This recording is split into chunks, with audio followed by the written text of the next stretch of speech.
In today's HealthCARES with Dr. Chong, we're going to explore the connection between movement and mindfulness and the impact it has on both your physical and your mental health. Here to share some important information, please welcome from Radiation Oncology Care at Meridian Park, Dr. Lance Chong, and his special guest, Dr. Olivia Cetus, a breast surgical oncologist at Legacy Meridian Park Hospital. Good to have you both with us. Dr. Chong, good to see you again. So talk to me again about the connection that you believe there is between mind, body, and spirit. The mind, body, and spirit is what I call a sacred triad. It affects one's health, one's quality of life, one's joy. And this is something that has been researched at UCLA in psychoneuroimmunology. They looked at the impact of negative stress on your immune system. There are many research protocols looking at exercise and how that can combat anxiety and depression and actually decrease cognitive decline. So there are so many important reasons physically, mentally, and spiritually to embrace this. And doctor, you see this firsthand when you deal with breast cancer patients, right? Absolutely. So when patients come to see me, they're in a state of shock usually. Completely. Having been there, yeah. With a diagnosis of breast cancer. So I really feel that bringing that all together, giving them an opportunity to look at kind of how they're affected by the mind and body really brings it together to face treatment decisions and aftercare. Okay, yeah, because they're dealing with a whole new normal, as they say, and so this is a huge thing to have them impact mentally, not just physically, but mentally. And Dr. Chong, we talk about, a lot of people, I mean, myself included, we want a magic pill. We want something that we can just take and lose weight or feel better or whatever, make the cancer go away, whatever it is. But we kind of need to look past that, don't we? Absolutely. I call this personal empowerment. Okay. We have the power within ourselves to make these changes, to be happier, to be healthier. And this is part of the mind-body-spirit connection that people need to understand and put into their daily life. Make it part of their DNA. And part of it would be exercise, yoga, Tai Chi, art therapy, whatever seems to really resonate with that individual. And so today we're going to be talking about that yoga connection, which is so wonderful as well. How does being active help you feel better mentally? Well, when you have regular activity, you generally sleep better. You're able to focus more. You're able to transition through treatments of cancer better. You're able to. Are you more optimistic when you get a day of exercise in? Absolutely. The way our hormones, endorphins, and cortisol is affected by our activity, it definitely translates to a better mood. Okay, and then you believe that it's important to incorporate this into your life as a routine.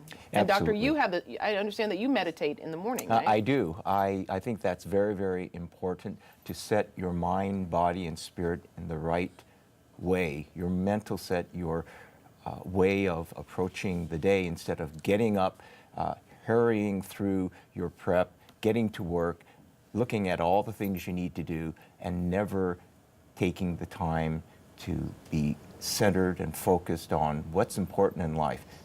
When you don't do that, then all the stresses become magnified and does a negative job on your health. Right.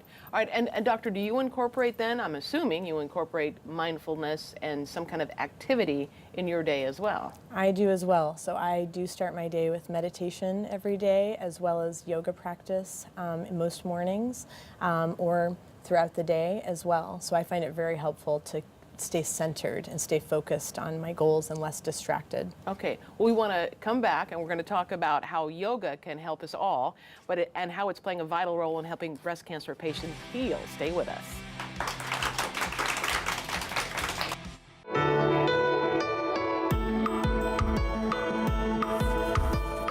We're back with Dr. Lance Chong from Radiation Oncology Care at Meridian Park and Dr. Olivia Cetus, a breast surgical oncologist. We've been talking about the importance of mindfulness and movement and how yoga perfectly combines the two.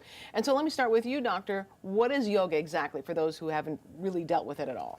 So yoga hails from India. It's thousands of years old, but really yoga is a combination of looking at meditation, mindfulness, and asana practice, which is what we typically think of movement of the body as well. So it generally tries to move energy in our bodies with breath work and simple postures, as well as moving from posture to posture.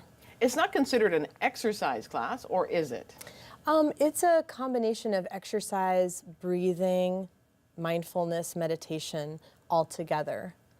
Who is it perfect for? I think it's perfect for everybody. Okay. So someone, even an athlete, could do it. Oh, And it would benefit. I have professional athletes in my family that benefit from yoga. Okay. Certainly. And then how does yoga fit into the mind, body, spirit triad? I think it is at the very center of it, because it really is more than getting yourself into a pretzel position. Yeah. It's going into your breathing, which affects your mind and spirit and your emotion, and you put it all together in a very peaceful fashion. Because in my impression, now I don't practice yoga, but my impression is that when I see people post on Facebook, say these incredible poses, it's all about stretching, but it's really not just about stretching. It's really not just about stretching. Right. It's really about tuning inward and listening into your body and taking poses that are accessible to you in kind of a balance of effort and ease. So it shouldn't be turning your body into a pretzel and a lot of hard work. It should be an opportunity to tune inward. How does it help breast cancer patients specifically? So breast cancer patients really benefit from yoga through body acceptance. So being able to position That's their a really good bodies point. in a way to learn kind of the new normal limitations, but kind of not seeing it as limitations, but learning their new body and being able to stretch out in maybe areas of scarring, areas of tightness or Right. pain.